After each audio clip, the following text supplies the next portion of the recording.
Hello everyone, I hope you are having an awesome day. And as you can see, what's this? A SNES emulator on a 3DS.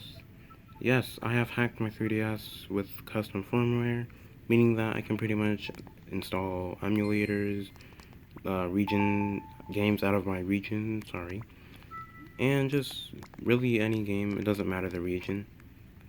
So, if I go to File on the Screen of the Emblem, give me a second. So let's just wait for it to load.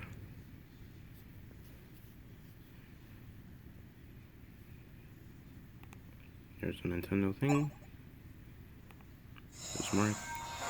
There's a title screen. There's this, whatnot. Boom. We have a fully playable Fire Emblem stream. I got this game from eBay. I have the actual card. So if you want to know what the actual card looks like, let me just briefly show it. So just give me a moment.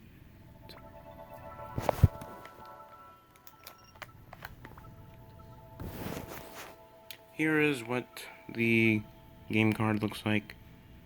You see there's Marth and Chris and the Fire Emblem logo for Fire Emblem 12. You can see the JPN, which stands for Japan, and the Nintendo DS thingy.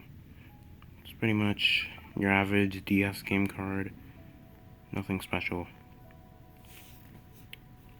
Now there's also Pokemon Pearl that I have.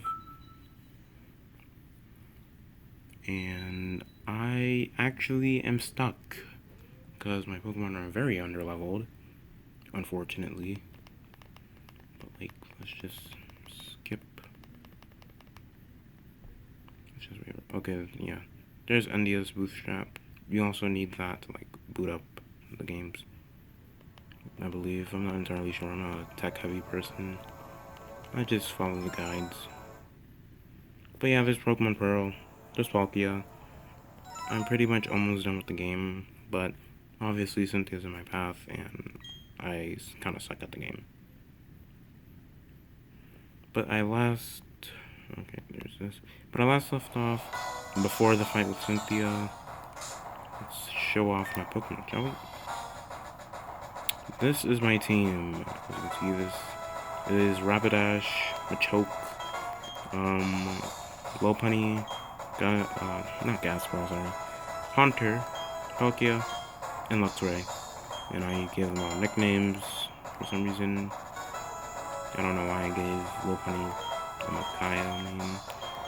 But yeah, those are my Pokemon, and they're all underleveled as you can see. So I don't know how I'm going to defeat the champion with all those underleveled Pokemon.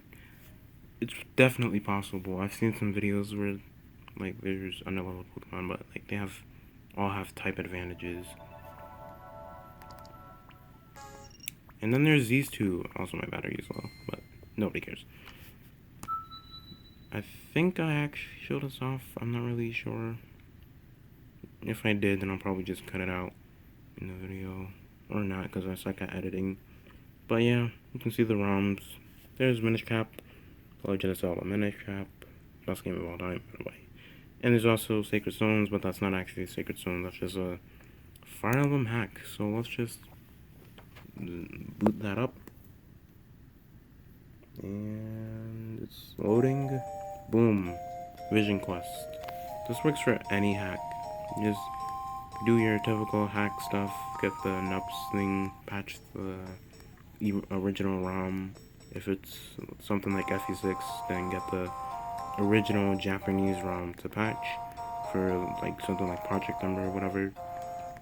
And yeah, then you can just plop that patched file into your SD card and to your games folder, and then it will register onto MGPA. This whole entire process, there's a guide you can look. I forgot the channel name, but if you see like, I think a green, it looks like a green C, but like if you see that logo, then that's like the best place to actually follow the guide, because they are just really good with modding.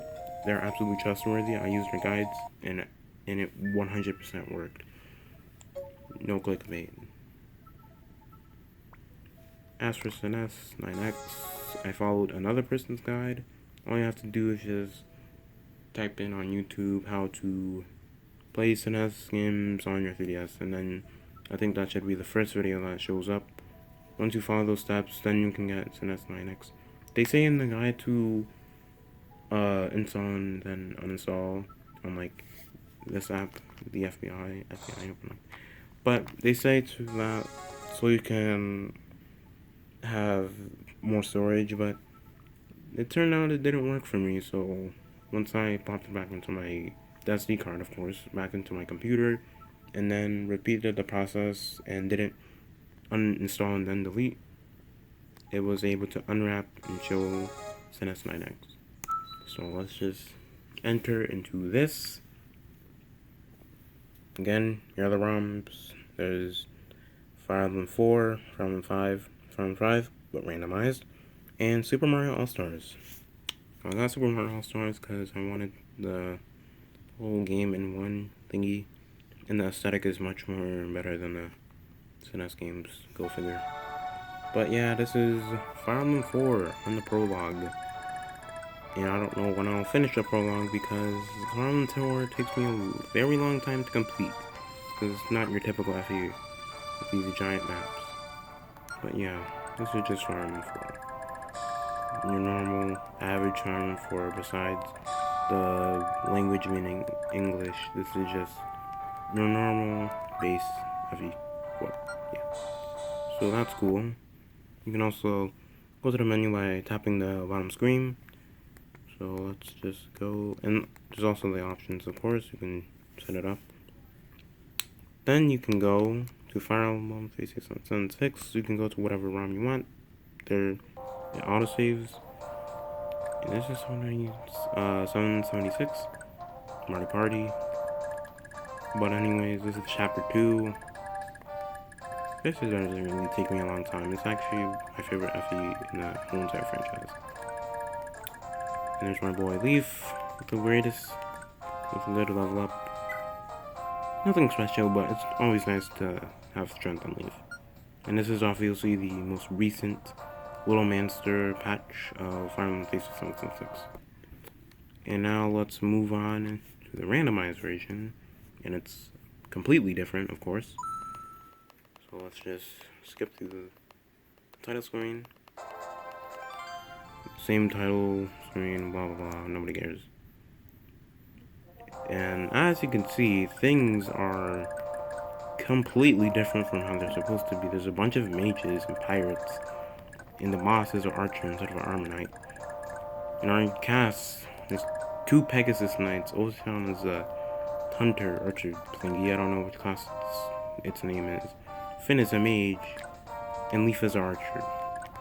So yeah, that's interesting. This is a randomized thing that my friend sent me. By the way, sorry, I accidentally deleted the file. I got to chapter 3, got kind of frustrated, so I decided to just restart. So mind if you're watching this, then I'm sorry. But besides that, the last thing I want to show is Super Mario All-Stars. So let's go right over there. And there are all the games that you can play. So that's pretty much it. That's all the custom firmware games that I have. Hope you all enjoyed this video. It was just a show off. Not really show off, but like just to show all the games that I have. If you saw my last video, FE12 but with a twist, you know that I showed off FE12 on my 3DS instead of just on an emulator. So I have bragging rights. Yay. But yeah, that's pretty much the end of the video. Nothing else to show. I might just download some more ROMs and emulators, but you guys already saw this video, so there's no point in like showing all those other emulators off. But maybe I will, maybe I won't, I don't know. And maybe I'll upload a guide to help you all out if you have a 3DS. I think the best 3DS is I personally think is a new 3DS XL, because it's able to run these things like really good, and like there's different methods for the older versions, and I don't really want to do that. So I'm so happy I got a new 3DS before this and an SD card before this, because you also need an SD card to do this whole entire process, follow the procedures. But yeah, that's all I wanted to do. Just show some things and also inform you on some of the things that you need to do if you want to accomplish this. So let's go back to the home screen. That is the video. I don't know what else to say. I don't know why I'm stalling so much. But there are some other apps that are mandatory. There's Checkpoint. There's a Homebrew Launcher. There's Universal Updater. Nobody really uses that. And then there's a 3DS Theme Manager. You know how you have those like random videos where you see like those backgrounds that they have? Like, I don't know, like they have a 3DS video and like they don't have those normal backgrounds that you can get from the theme shop. They have like anything that they want. Well, yeah, that's what you can use this app for. And I don't really know how to use it. I might search it up. But yeah, I'm going to stop stalling now. And I'll see you guys next time. Bye bye.